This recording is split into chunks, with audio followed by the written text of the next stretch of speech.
Hello beautiful people, in today's tutorial I'll be teaching you how to make a princess style dress. This beautiful princess style ball gown is made for a 1-year-old.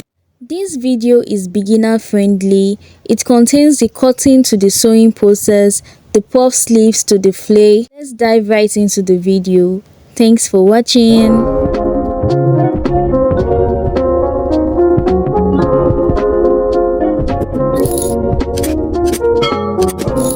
Okay, now I'll be cutting the upper bodies for a girl of 11 months. So our shoulder measurement is 8.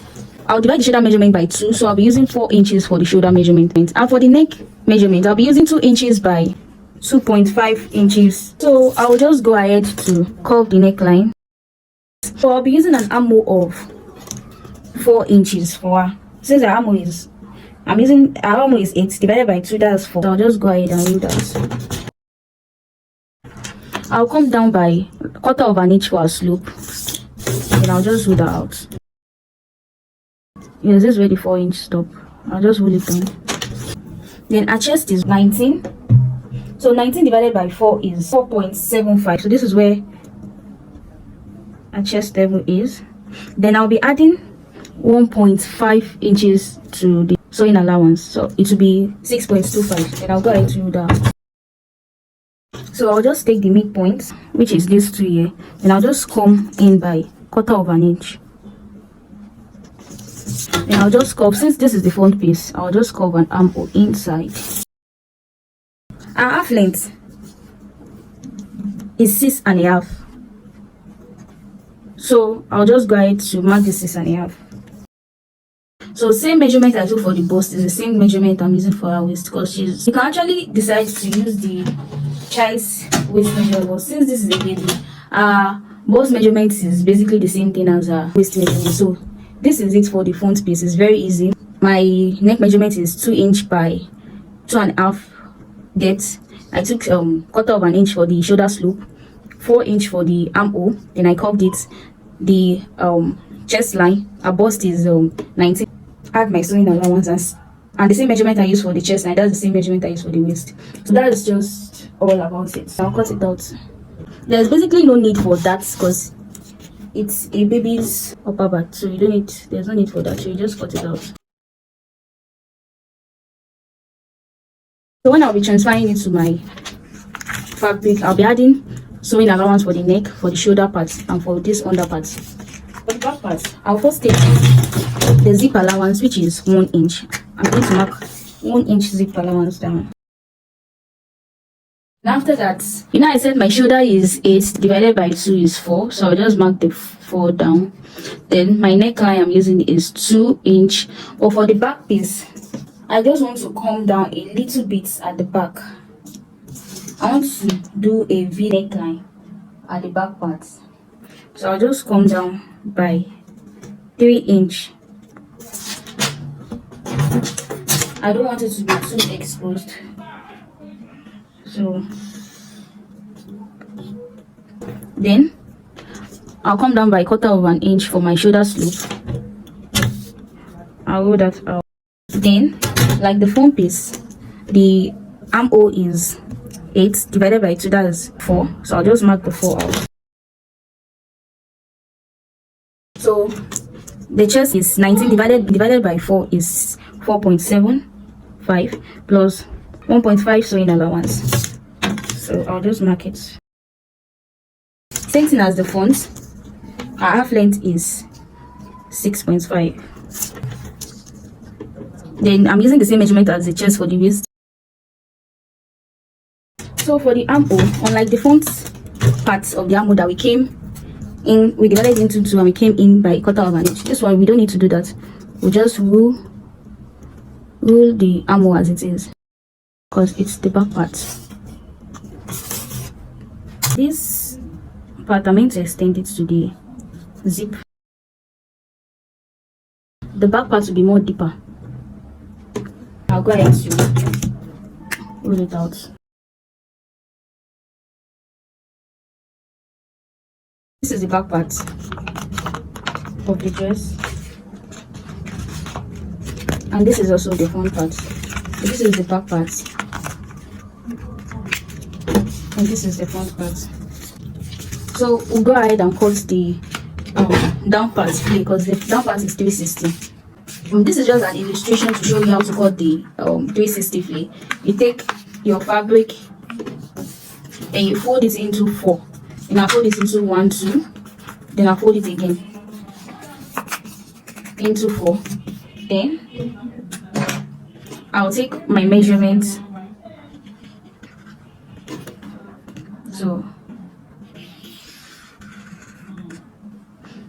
So basically this is what I want to do. Then I'll just cut it.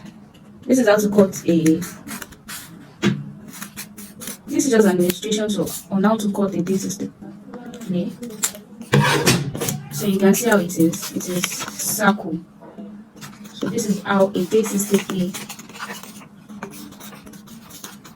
This is how a 360 flay looks like. So I'll show you how I'm going to cut it on the pattern. First, let's do the calculation on how we are going to get this part that I cut out. So calculate our flare. The waist is 19 plus our zip allowance. We added 1 inch for the zip allowance, so 1 inch at both sides is 2. So that will give us 21. So to calculate our 360 flare, to calculate it, the formula is 360 is equals to 2 pi r square. So we make this r square the subject of the formula, so we have 360 over 2 pi, then is equals to 360 pi. This 2 pi is 6.28. So our r is equals to, these are 360, since that's also the use is 21 over 6.28 is equals to, so we get 3.3 for our circle. So that is, so initially when I showed you this illustration, so it is this side, we're going to measure our 3.3 at this side. So now I have folded it into 4 places, like this and like this. That is how I folded it. So I folded it into 4 places. So for this side here, we got 3.3 inch. So I just add my 3.3 inch. My 3.3 inch. My 3.3 inch. So you can either use these measurements like this, or you just say, since the 21 divided by 4 is 5.25. So you can see it's going to give us 5.25. You can see the tape. Or you use these measurements. So you just take the 3.3 all around it. Then you roll. So that's how I got the radius of the 360. That's how I got the radius of the 360. Full length of the 360 flare is what? Is 24. So minus the half length, which is 6.5. That is 17.7. So I'll just, from here, I'll just take my measurements and measure my 17.7. I'll measure 17.5, sorry. Then I'll just measure 17.5. Then I'll cut. There's not enough paper. I'll write allowance at the top. I'll just go ahead to cut it out. This is roughly. So this is how the flay is. So it's going to be actually a very big ball gown. So I'll be cutting 2 pieces of this flay. I'll cut it and let you see how it looks like. Yeah, I went ahead to spread the 360 flay pattern I made. Then I was just pinning it down to the dress so that it doesn't shift when I'm cutting it. Then I left few inches for hemming allowance. You can add extra inches if you want it to be more flowy. Then I just went ahead to just cut it and shape it. For the flay, I'll be cutting 2 pieces for the flay. Then the lining piece will be shorter than the main fabric. That's why I'm cutting it. Yeah. This is the 2 flay I cut. So I'll just go ahead to open one side of it for the zip. Then I'll do the same thing for the lining also. I'll just open one side for the zip. So I cut 2 pieces each for the pattern. The front pattern 2 pieces and the back 4 pieces. One for the lining and one for the main fabric. So to add volume for the ball gown, I'll be using this ad net. So I'll be using 3 yards of this ad net. Then I'll be folding it vertically into long stripes, and it will be 6 inches wide. So this is me just cutting it. So I'm also using a V-net to add to the fullness of the gown. So I just went ahead to cut like 15 inches of the V-net. Then I'll just cutting it horizontally. Then I'll take it to my machine to gather it. Sewing of the ball gown. So this is the front piece and this is the back piece. I'll go ahead and turn it. For the back part, I'll just go ahead to leave 1 inch zip allowance I left for the zip. So I'll just be turning the neckline, but I will stop 1 inch for the zip. I won't sew the 1 inch which I left for the zip. So I've gone ahead to sew the neckline and I've trimmed the excess off. This is the back part. After that, I'll be joining the shoulder of the upper bodice like this. This is the way I'll be joining it. Then I'll take it to my sewing machine, then stitch it down on it straight. So you can see it. I'll go ahead and trim off the excesses inside. Then I went to iron it. This is how the upper part is looking. You can see the neck also. Then I'll go ahead to join the sides of the top. So this is the belt I make. You can see, and then I went ahead to turn it inside. So I'll be attaching the belt to the side of the upper part. This is how the front part is looking with the belt.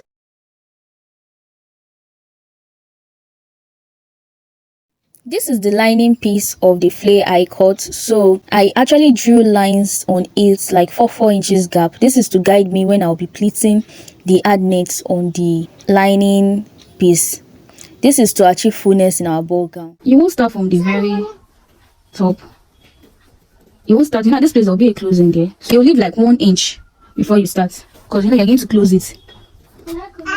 So this is how you fold it. You fold it forward, then you bend it backwards. Then you stitch on it. You take another piece again, fold it forward, then you bend it backward. Then you stitch on it. This is so that you can have fullness in your ball gown. So you keep folding it forward like this, then you bend it backward. So you keep repeating the process till you are done with the lines. So you do the same thing for other lines also.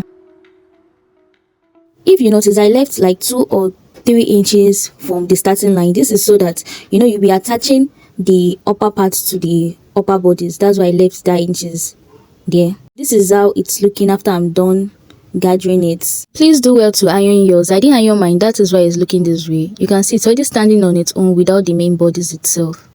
My v-net that I cut, this is 3 yards of v-net, so I just actually cut it horizontally in 3 places. So I'm going to go ahead to gather it on my machine. I'll take it to the lowest, like to the very low stitch, which is 4, and I'll go ahead to gather it. It's just the straight gathers. So this is the gathers. So I'll just go ahead to pull one of the rope, then gather it little by little. I'll just keep pulling.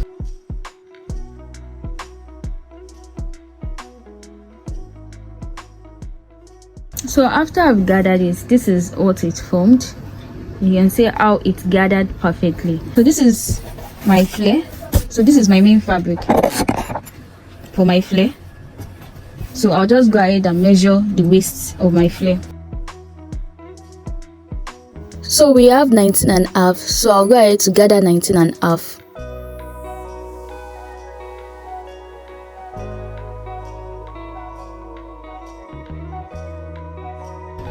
So this is not up to 19. I'll have to release the flare a little.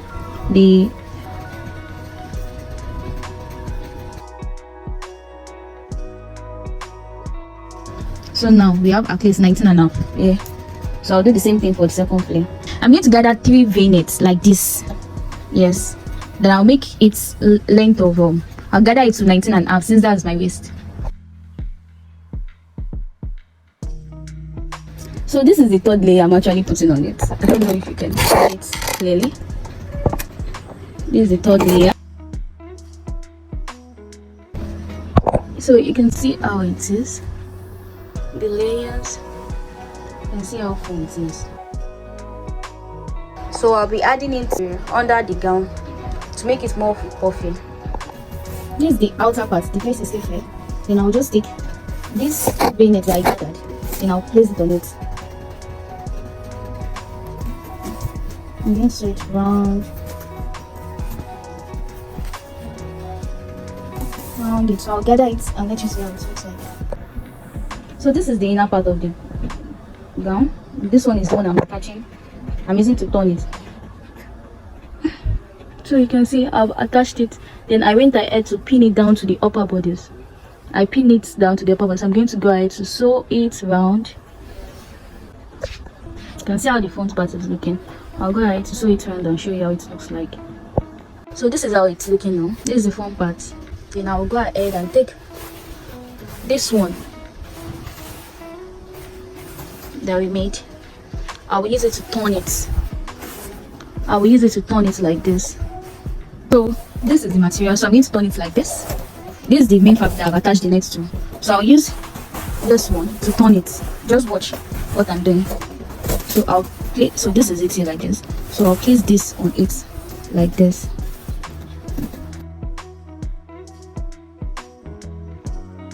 For the zip part, I'll just go ahead and close. I'll come down by 4 inch, then I'll close the remaining side down, and this for the other side before I attach my zip. I left a zipper allowance of 1 inch, so I'll just close the 1 inch down, then I'll attach my zip to it. So I've closed this side down, so I'll be attaching the zip to this part. So this is the puff sleeve. I went ahead to just pleat it at the center part here. So after pleating it, I attached the elastic band to the down part. I'm going to go ahead to just attach the sleeve to the gown and show you how it looks like. I'm going to attach the sleeve to the dress. So this is how the sleeve of the dress is looking. I also went ahead to whip the down part of the gown using a whipping machine. This is the gown before embellishment and this is the gown after embellishment. Mia really loved that dress and it fitted her perfectly. She looked beautiful in it, just like a princess. If you found value in this video, please like, comment and subscribe, and also share. This would motivate me to create more videos like this in the future. Thanks for watching to the end. Bye. Thanks for watching. Please like, subscribe, comment, and share.